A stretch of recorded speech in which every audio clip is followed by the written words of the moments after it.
একদল তাওহীদি জনতার নামে মাজার তৈরি করে, আর একদল তাওহীদি জনতার নামে মাজার ভাঙে।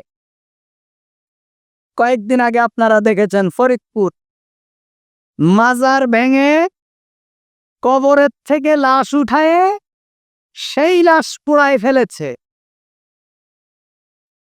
নাম দিয়েছে তাওহীদি জনতা। এই তাওহীদি জনতা আবার কোথাও কোথাও মসজিদও ভেঙে ফেলে দেয়।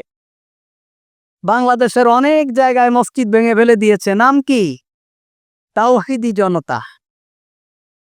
এটা কোনোটাই আমাদের কাম্য না। আমি কি মাজারের পক্ষের লোক না বিপক্ষের লোক? বলেন, আপনারা বলেন, সাক্ষী দেন। মাজার বানানোর পক্ষে না বিপক্ষে? আমি কখনো মাজার পূজার কথা বলেছি? বলিনি।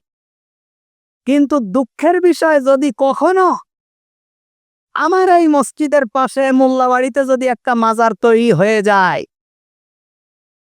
আমি কি আমার মসজিদের মুসল্লি নিয়ে এই মাজার ভাঙবো? আপনাদের কি মনে হয়? না, ভাঙবো না। আমার কথা ছিল, আমি মুহাম্মদুর রাসূলুল্লাহ সাল্লাল্লাহু আলাইহি ওয়াসাল্লামের সুন্নাহ মানুষের কাছে পৌঁছায় দেওয়া। আমার বক্তব্য, আমার খুতবা, আমার সবকিছুর মাঝে মুহাম্মদুর রাসূলুল্লাহর সুন্নাহকে আমি তুলে ধরেছি।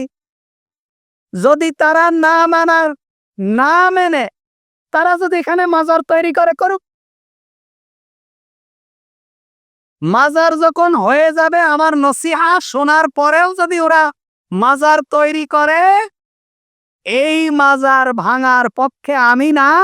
কারণ ওদেরকে, ওদের মাজার ভেঙে ওদেরকে শিরিক থেকে বাঁচানো, ওদেরকে পিটানো, ওদের ঘর ছাড়া করা, ওদেরকে আগুন দিয়ে পোড়ায় দেওয়া, এটা আমার দায়িত্ব না।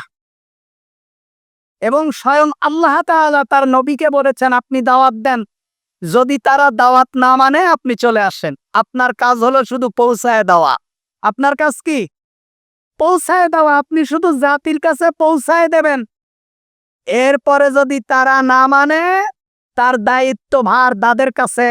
তারা জাহান্নামে যাবে। কাউকে পিটায়ে মুসলমান বানানো, কাউকে পিটায়ে শিরিক থেকে তাওহীদি জনতা বানানো, এটা মুহাম্মদুর রাসূলুল্লাহ সাল্লাল্লাহু আলাইহি ওয়াসাল্লামের কাজ নয়। তা সুতরাং এটা কি আমাদের কাজ? আমাদের কাজ না। আজকে বিভিন্ন জায়গায় আহলে হাদিসের মসজিদ ভেঙে ফেলে দেয়, নাম কি? তাওহীদি জনতা। কেন? আহলে হাদিস কি কাফের? নাউযুবিল্লাহি মিন যালিক। আপনি মসজিদ ভেঙে ফেলে দেন, আশ্চর্য ব্যাপার। আপনি মসজিদ ভেঙে ফেলে দেন, প্রায় জায়গায় নাম দিছে তাওহীদি জনতা।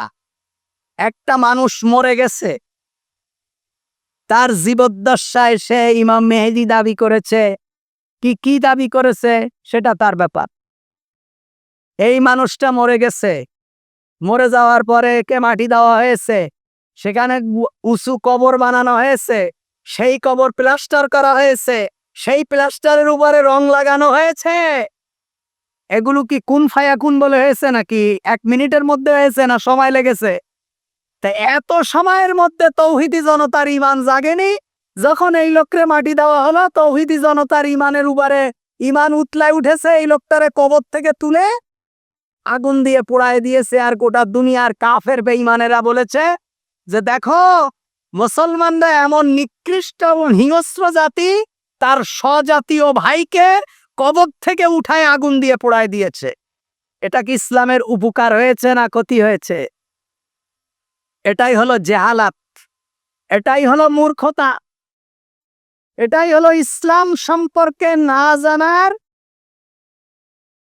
মন মানসিকতা, না জানার কারণ, ইসলাম সম্পর্কে অজ্ঞতা। আমাদেরকে ইসলাম সহিংসতা শিখায়নি, আমাদেরকে শিখিয়েছে তোমরা দাওয়াত দাও। ইদফা বিল্লাতি হিয়া আহসান, তোমরা মন্দকে ভালো দিয়ে প্রতিহত করো। তারা যদি তোমাকে গালি দেয়, তুমি মুহাম্মদুর রাসূলুল্লাহর হাদিস শোনাও।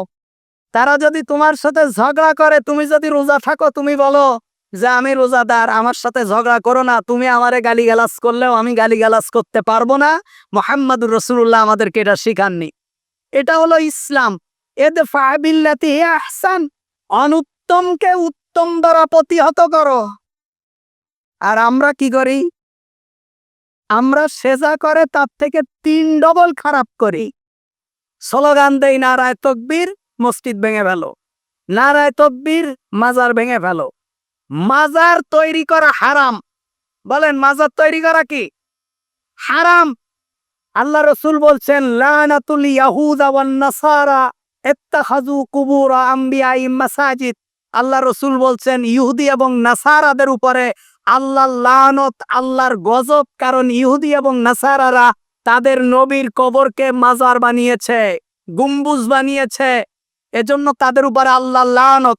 আল্লাহ রাসূল বলছেন আল্লাহুম্মা লা তাজআল কবরি ওয়াসানা।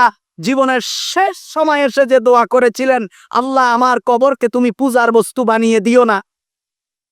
এই মাজারের বিপক্ষে মুহাম্মদুর রাসূলুল্লাহ বলেছেন এবং আল্লাহ রাসূল আলীকে অর্ডার দিয়েছেন, আলী যাও, যত উঁচু কবর দেখবা সবগুলোকে ভেঙে সমান করে দাও মক্কা বিজয়ের পরে। কবরের বিপক্ষে আমরা মাজারের বিপক্ষে। মাজার তৈরি করা, মাজারে মোমবাতি জ্বালানো, ফ্যান লাগানো, আগরবাতি লাগানো, মান্নত করা, কবরওয়ালার কাছে চাওয়া, এগুলো হলো মুশরিকি কাজ, এগুলো হারাম কাজ। এগুলোর বিপক্ষে আমরা মানুষদেরকে কোরআন এবং সুন্নাহ থেকে দাওয়াত দেব। যদি সে মানে আলহামদুলিল্লাহ, আর যদি না মানে তার দায়ভার তার। সে মুশরিক অবস্থায় মারা যাক, আল্লাহর কাছে সে দায়ভার, সে জবাব দেবে। কিন্তু আমরা মাজার ভেঙে, আমরা মসজিদ ভেঙে মানুষকে কবর থেকে তুলে এই ধরনের কর্মকাণ্ড ইসলাম সমর্থন করে না। এবং আমাদেরকে ওদেরকে পিটায়ে মুসলমান বানানোর জন্য আল্লাহ তাআলা আমাদেরকে বলেননি। আল্লাহ বলছেন লা ইকরাহা ফিদ্দিন ক্বাদ তাবায়্যানা রুশদু মিনাল গাই। আল্লাহ রাসূল বলছেন সত্য এবং মিথ্যা পার্থক্য হয়ে গেছে। কোরআন নাজিলের পরে মুহাম্মদুর রাসূলুল্লাহ সাল্লাল্লাহু আলাইহি ওয়াসাল্লামের শরিয়াত সম্পূর্ণ হওয়ার পরে আল্লাহ তাআলা সত্য এবং মিথ্যার পার্থক্য করে দিয়েছেন। এখন দিনের মধ্যে আর কোনো বাড়াবাড়ি নেই। দিনের মধ্যে কোনো বাড়াবাড়ি নেই। কোনটা সত্য কোনটা মিথ্যা মানুষ জানে, কোনটা শিরিক কোনটা কুফরি এবং কোনটা তাওহীদ মানুষ জানে।